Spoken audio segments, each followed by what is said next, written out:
What you guys doing? Oh.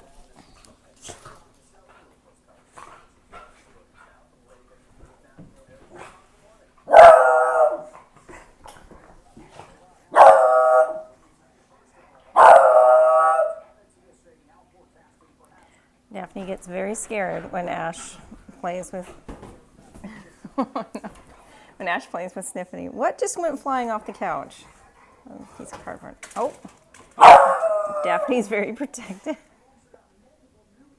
What are you guys doing?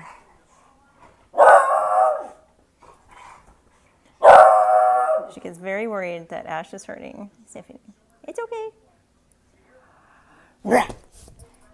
Come on.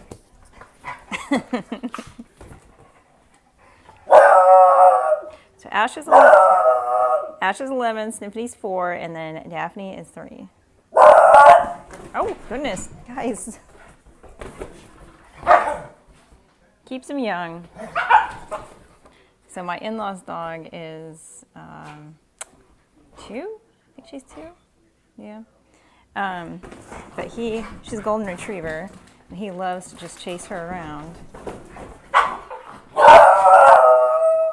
And even though he's fixed, he tries to hump her all the time. And she's a little bit bigger than him. But it keeps him young. He was very, very sad to leave. He was up there for like 3 weeks, or they all were, because there were dogs sitting for us when we were in Italy. And Ash was very sad to leave his girlfriend. Ash actually slept with us last night. He doesn't normally sleep with us. Sniffs. Sniffs has got her she loves the toilet paper rolls and then the paper towel rolls. Just any cardboard in general. Hey, Ash. Good boy. He actually has some sort of rug burn or something on his leg. He cut himself. Probably humping Twinkles, if I had to guess, or running or chasing her around. Okay, I'm sorry.